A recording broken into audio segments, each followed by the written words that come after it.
Assalamualaikum warahmatullahi wabarakatuh. Salam sejahtera bagi kita semua.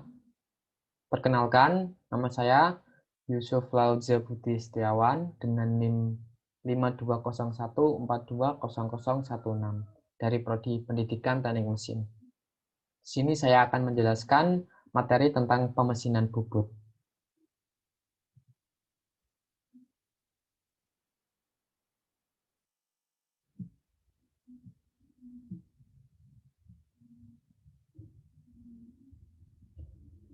Apa itu mesin bubut? Mesin bubut adalah suatu mesin perkakas yang digunakan untuk proses pemotongan benda kerja yang dilakukan dengan membuat sayatan pada benda kerja, di mana plat digerakkan secara translasi dan sejajar dengan sumbu dari benda kerja yang berputar. Prinsip kerja mesin bubut ini yaitu menghilangkan bagian dari benda kerja yang berputar dengan kecepatan tertentu. Bersamaan dilakukannya proses pemakanan oleh pahat yang digerakkan secara translasi dan sejajar dengan sumbu putar benda kerja.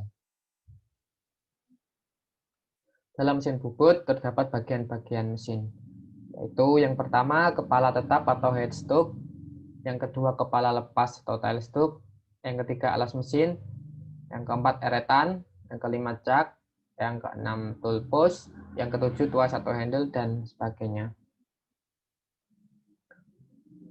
Merujuk ke bagian-bagian mesin yang pertama tadi, yaitu kepala tetap atau headstock.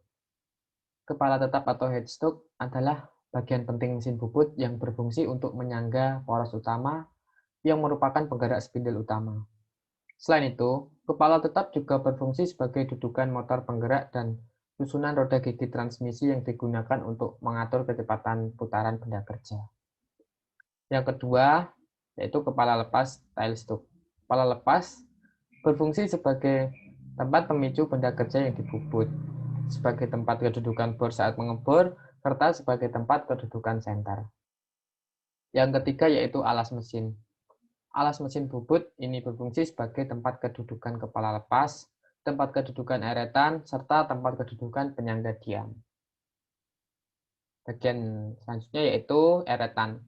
Dalam mesin bubut terdapat 3 eretan, diantaranya yang pertama eretan memanjang, yang fungsinya untuk melakukan gerakan pemakanan arah memanjang mendekati atau menjauhi spindle mesin, dan juga menjadi dudukan eretan melintang.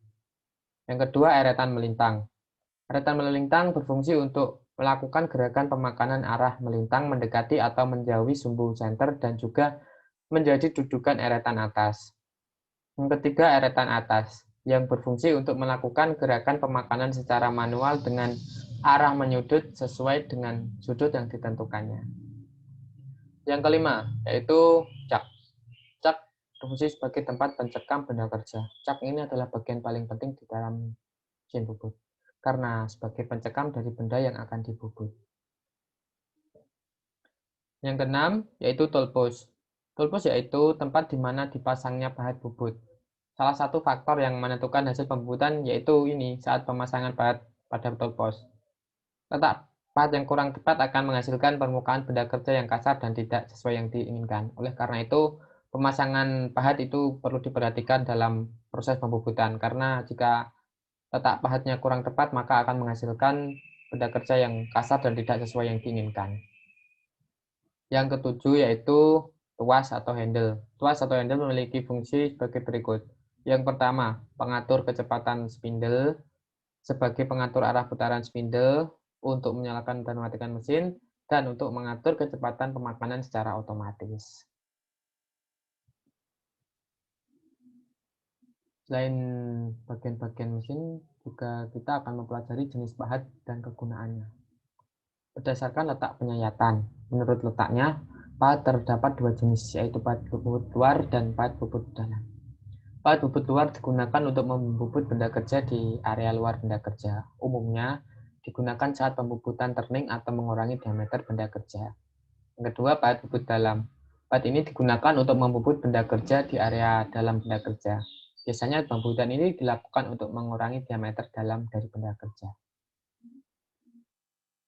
Menurut keperluan pekerjaan, terdapat dua jenis pahat, yaitu pahat kasar atau rocking yaitu pahat yang digunakan untuk membubut tanpa memperhatikan tingkat kekasaran serta mempersingkat waktu pemakanan dari benda kerja. Pahat ini terbuat dari material yang kuat serta kasar atau keras. Yang kedua yaitu pahat finishing, yaitu pahat yang digunakan untuk proses akhir pembubutan untuk menghasilkan hasil yang maksimal atau tidak kasar dan memperhatikan kehalusan pada benda kerja. Yang ketiga, berdasarkan fungsinya. Berdasarkan fungsinya, pahat terdapat berbagai macam jenis, yaitu yang pertama, pahat rata kanan. Pahat ini digunakan untuk proses pembubutan pada bidang rata yang arahnya memanjang, mendekati, atau menjauhi cekang. Pahat ini memiliki sisi mata potong pada sebelah kanan pahat. Yang kedua yaitu pahat muka atau sisi yang digunakan untuk membubut permukaan ujung dari benda kerja yang dikerjakan. Pembubutan ini dilakukan dengan gerakan melintang, mendekati, atau menjauhi benda kerja. Yang ketiga yaitu pahat chamfer. Pahat ini digunakan untuk menghilangkan sisi tajam dari benda kerja. Besar sudut yang akan dibubut pun tergantung dengan sesuai yang diinginkan. Yang keempat, pahat alur. Pahat ini digunakan untuk membuat profil atau alur pada permukaan benda kerja. Bentuk alur pun tergantung dari pahat yang akan digunakan. Pahat ulir. Kelima yaitu pahat ulir. Pahat ini biasanya digunakan untuk proses pembuatan ulir.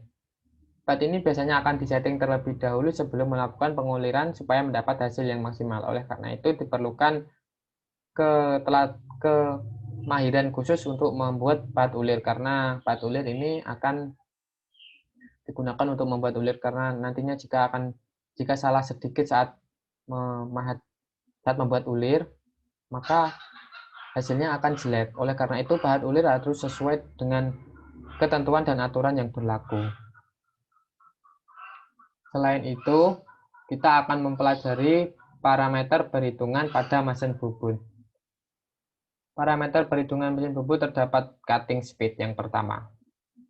Cutting speed atau disingkat CS adalah kemampuan alat potong menyayat benda kerja dengan aman dan menghasilkan total dalam satuan panjang atau waktu atau meter per menit atau feet per menit pada mesin bubut.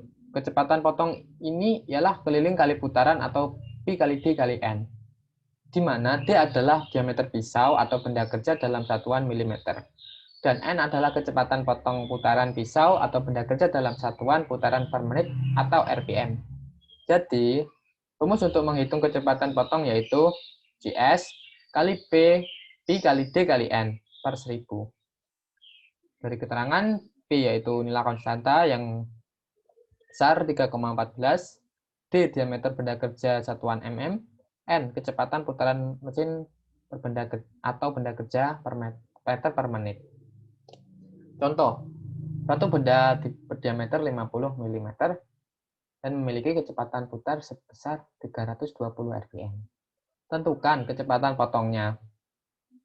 Jadi dari rumus di atas kita peroleh CS Pi kali D kali N per 1000. 3,14 kali 50 kali 320 bagi 1000. Dan diperoleh hasil 50,24 meter per menit. Yang kedua yaitu kecepatan putaran mesin bubut. Kecepatan putaran mesin bubut merupakan kemampuan kecepatan putaran mesin untuk melakukan pemotongan atau penyayatan dalam satuan putaran per menit.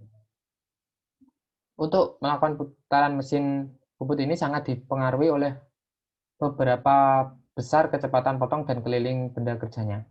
Maka dari itu, rumus untuk menentukan kecepatan putaran mesin bubut yaitu sebagai berikut. N, 1000 kali CS per Pi kali D.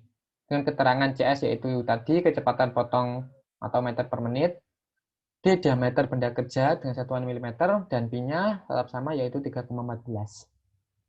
Contoh, benda yang akan dibubut berdiameter 30 mm dengan kecepatan potong atau CS 25 meter per menit. Maka besar putaran mesin diperoleh dari rumus dapat N 1000 kali CS per Pi kali D.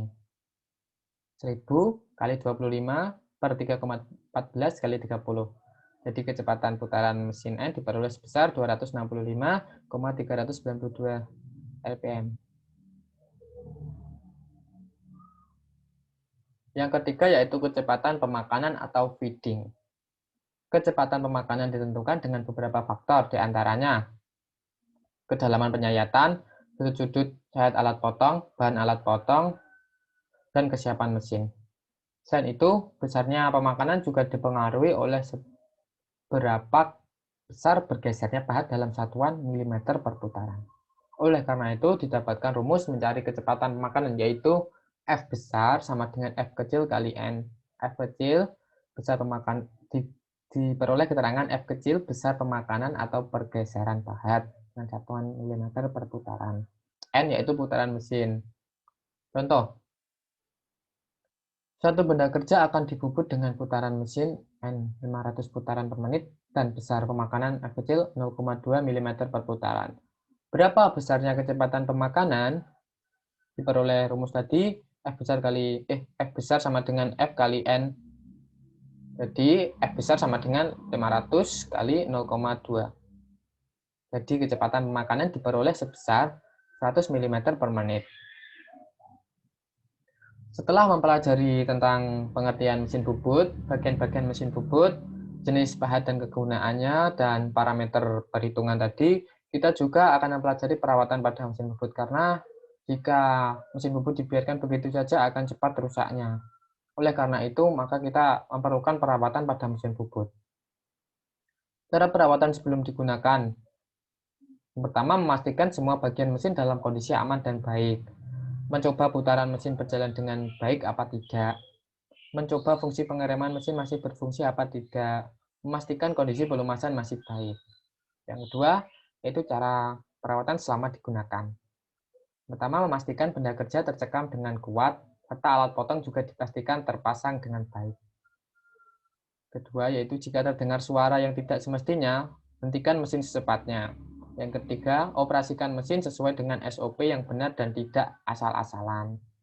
Yang keempat, jika terjadi kerusakan pada mesin saat digunakan, operator diharapkan melaporkannya langsung. Yang ketiga, cara perawatan setelah digunakan. Yang pertama, membersihkan semua tatal atau bagian yang sudah dibubut pada mesin bubut. Yang kedua, melepaskan benda kerja dan semua alat potong serta alat bantu setelah selesai digunakan. Yang ketiga, memeriksa dan memastikan semua bagian mesin kembali seperti awal sebelum digunakan. Yang keempat, memastikan semua aliran listrik pada mesin bubut sudah mati semua.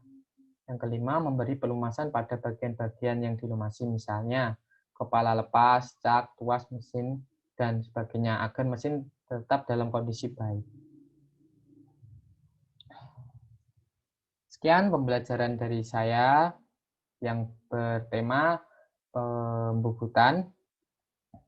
Apabila terjadi salah kata atau kurangnya materi, saya meminta maaf sebesar-besarnya. Sekian, terima kasih. Wassalamualaikum warahmatullahi wabarakatuh.